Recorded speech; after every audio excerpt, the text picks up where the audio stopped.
Alan, congratulations on the film.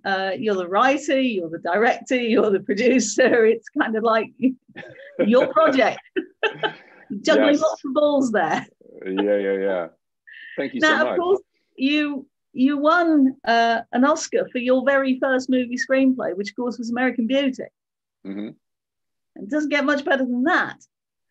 It doesn't. I mean, that was certainly unexpected, and it's sort of I feel very fortunate for that to have happened.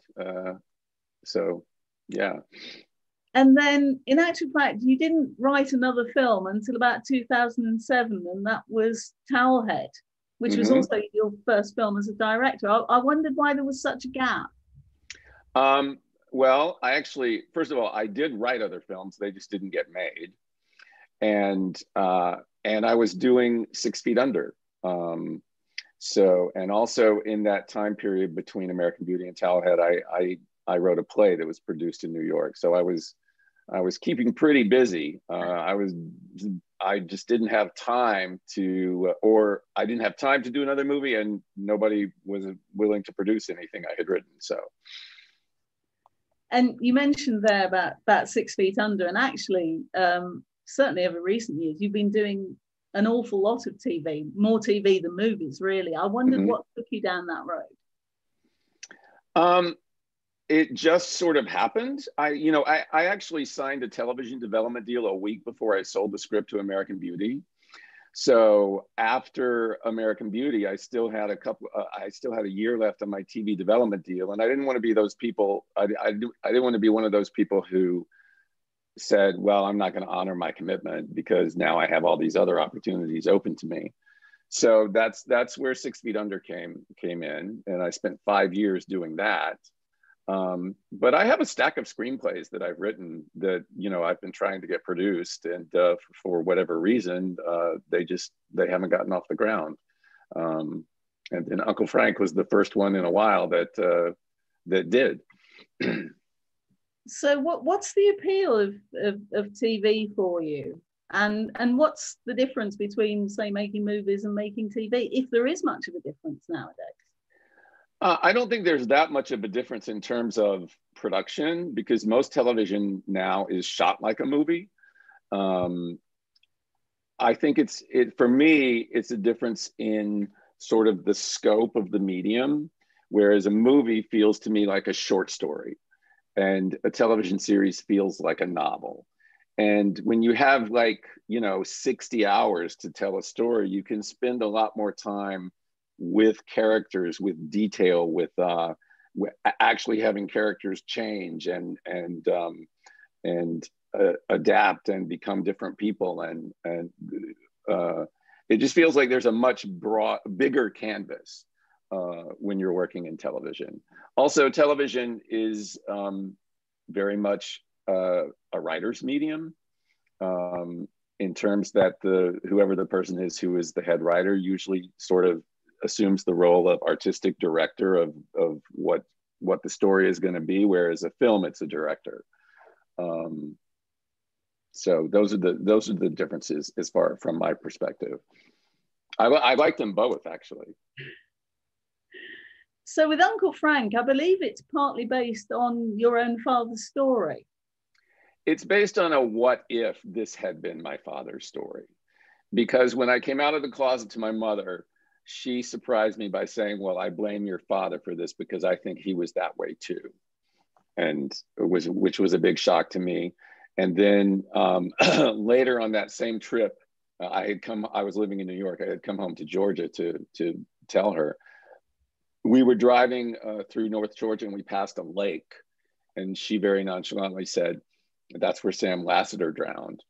And I said, "Well, who's Sam Lassiter?" And she said, "He was a real good friend of your daddy's." And I later found out that my dad had accompanied Sam's body back to their hometown of Asheville, North Carolina on a train. And so I don't know if it's true that my dad may have been gay, because he was already dead by the time my mother told me that. But there was that sort of what if that just stayed in my head. What if that were the case? And it sort of percolated for about 30 years. And then I finally sat down to write it.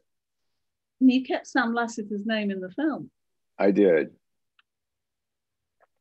So how much of you is there in the character of Frank that we see? Because the film's set towards the late 70s and you were born in the 1950s. So you would kind of remember the attitudes that were around at the time.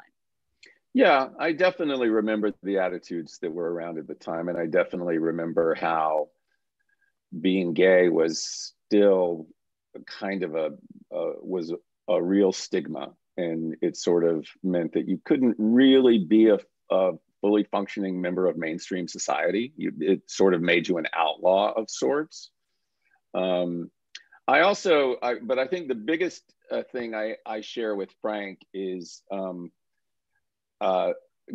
carrying a trauma that happened to me at a very early age. I was in a car accident and my sister was killed when I was 13 years old. And I sort of blamed myself for many years because she was driving me to my piano lesson. And so carrying that kind of trauma and that kind of guilt through life and finally, being forced to confront it and face it is something that I share with Frank. So that part, I would say, is the closest between him and I. Is what's, yeah. And you've got Paul Bettany playing Frank, and it's a wonderful performance. He's absolutely tremendous. Did you have him in mind when you were first writing the script? I didn't. I don't have actors in mind because when I write, the characters themselves are real enough to me. And I find that if I try to think of a specific actor, it sort of limits the process of discovering who the character is. So I did not have him in mind, but I couldn't be happier. I can't imagine anyone else playing that role. And when I spoke to him on the phone, when we talked about him doing it, it was just really clear to me that he had exactly the right sensitivity and compassion. And also he shared, the story spoke to him personally because of his own issues with his own family and his father. So it was almost as if he was tailor-made for the role, really. Absolutely. Like I said, I can't imagine anybody else playing that role. And you do tend to direct your own scripts. Mm-hmm. Would you ever trust anybody to direct your words instead of you?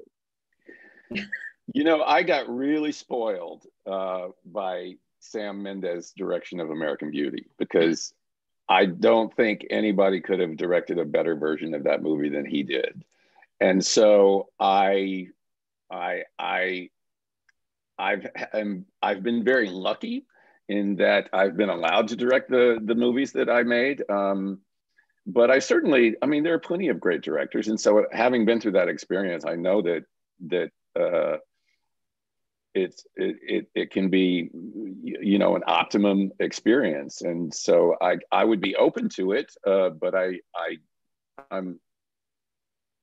don't think anything will ever be as good as American Beauty and Sam. So that's the trouble with starting at the top, isn't it? Exactly.